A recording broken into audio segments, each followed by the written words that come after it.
want this shit forever mine, ever mine, ever mine. Now this is how you do a posse cut. May not mean nothing to y'all, but this is how I feel about Forever by Drake, Kanye West, Lil Wayne, and Eminem. So I don't plan on stopping at all. Imagine, if you will, an idea to have 4 of the biggest rappers ever get together and make a summertime anthem.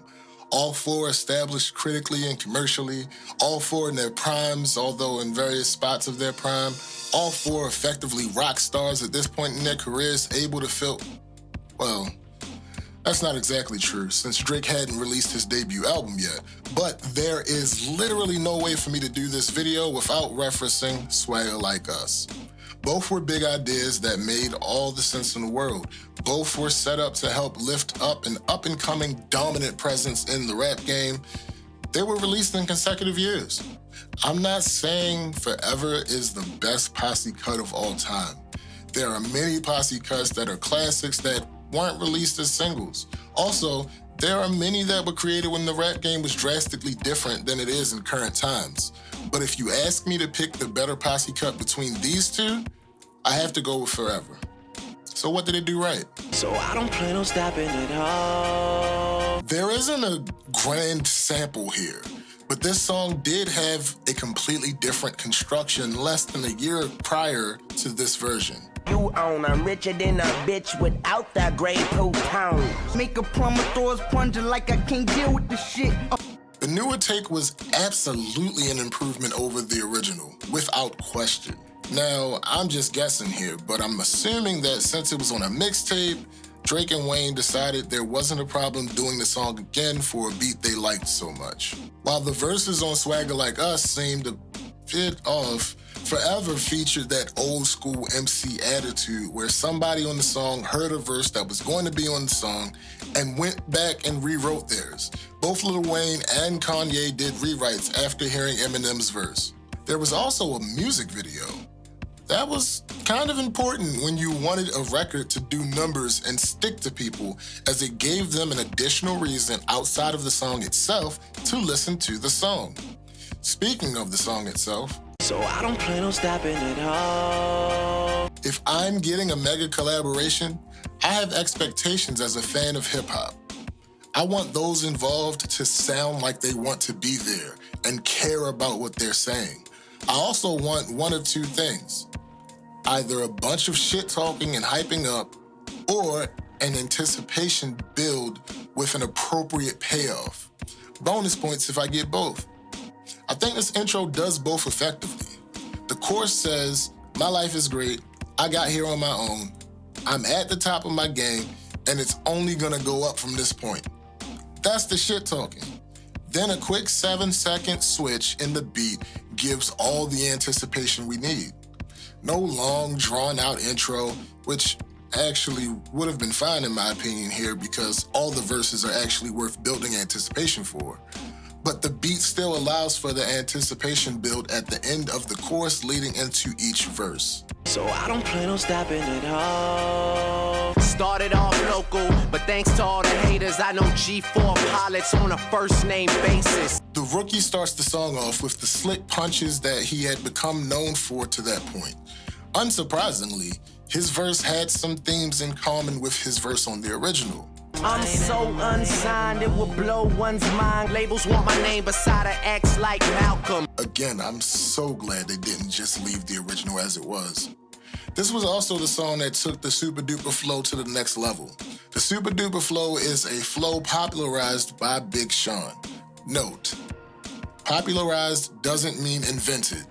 There are other examples of it being used sporadically before Sean, but no one had ever used it for an entire verse like Sean did in his 2008 song, Super Duper. Then a bunch of other people started using it. It's basically a truncated punchline.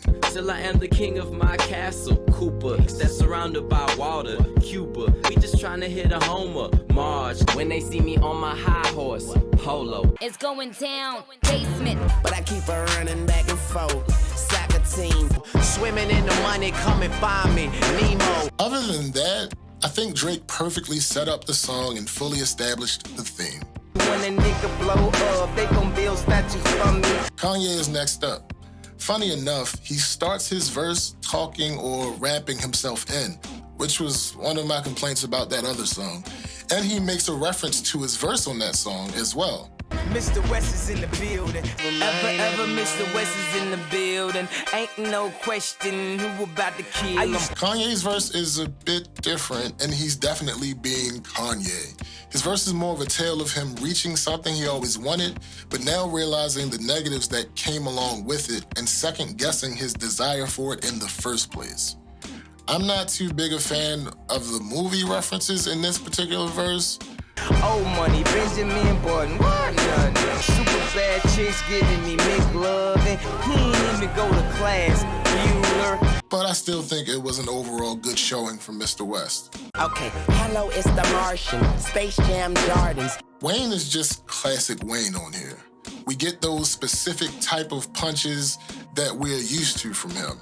He seems to reference Kanye's verse, where Kanye is bringing up the bad things that come along with the success, but he has a different take on them. Life is such a fucking roller coaster, then it drops. What should I scream for? This is my theme park. And he does this thing where he finds a way to relate two many themes that are kind of the opposite of each other, with resting and sleeping being blended into a metaphor for not stopping. My foot sleeping on the gas, no break pass, no such thing as last. And it's simply just dope. There they go, back in stadiums, the shady spits his flow. Batting cleanup is Eminem. I honestly don't have much to say about this verse. When two other people in the song say it made them rewrite theirs. When I heard Eminem's verse on the Drake shit, I went back and rewrote my shit for 2 days. I canceled appointments to rewrite. I fucking care. What can I really say? I do think that of the four verses, M's is the one that's a bit more off topic, but that's a nitpick. This is another scenario where I had one favorite verse while listening to a song casually, and then after doing a deep dive, that changed. M's verse was my favorite going into this, but I think I may have talked myself into liking Wayne's verse the most now.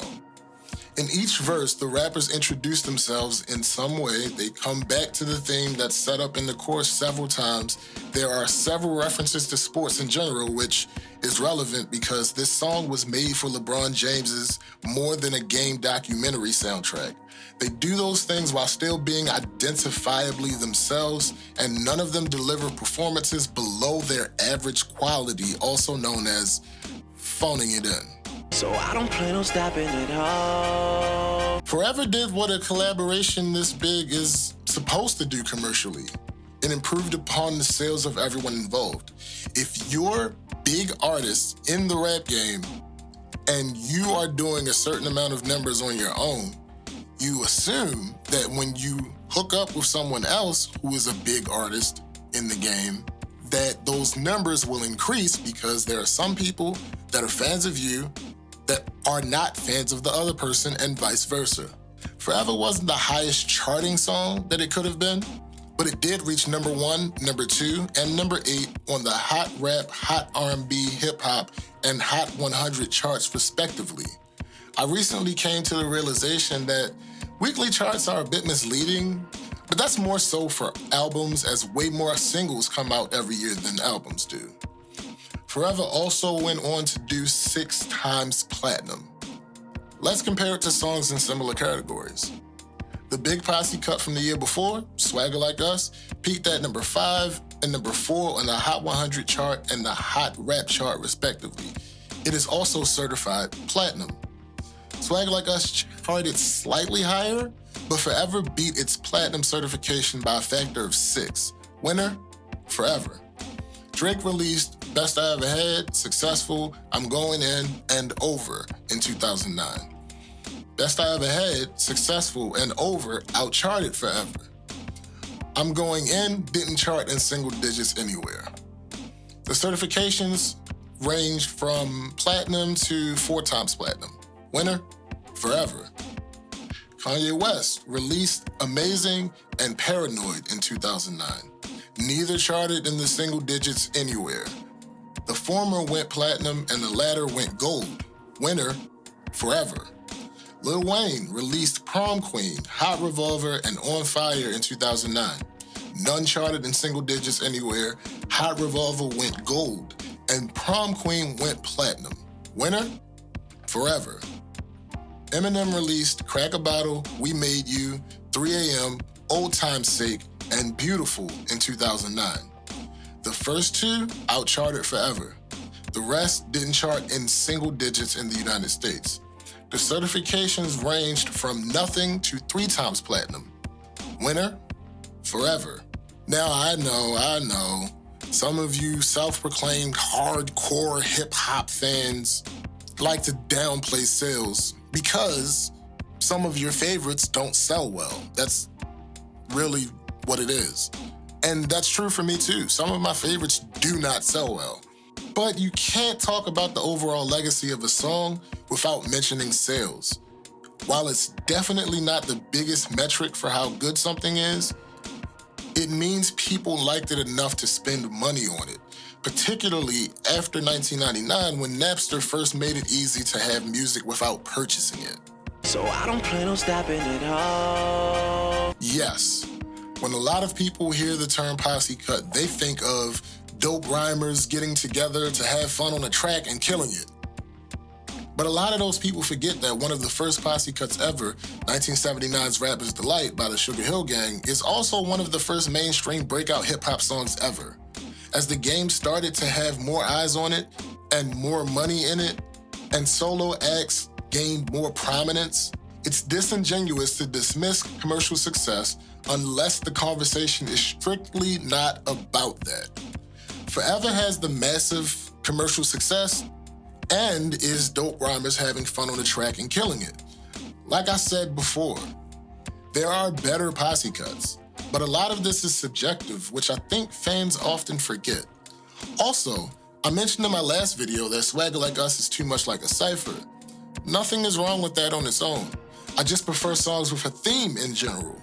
There are many posse cuts that are effectively ciphers, but let's not forget about the great examples we have of ones with an actual theme that the rappers stick to. Self-Destruction, So Appalled, Click, Cream, Move On, etc. Sure, Scenario was one of my favorite posse cuts for a long time, but I'm not gonna pretend that International Players Anthem isn't simply a better song. It's easy for people that have been putting together bars for the majority of their lives to put random bars on a beat and call it a day. But I'm a sucker for well-crafted verses, slightly more than I am for bar fests. And if you do both, I have no complaints. So how do you feel about the song? Do you think it was as great as I do? Am I crazy and you hate the song for some reason? Comment below, and while you're here, make sure to check out some of our other videos somewhere on the screen. Anyway, thanks for watching. I'll talk to you guys later.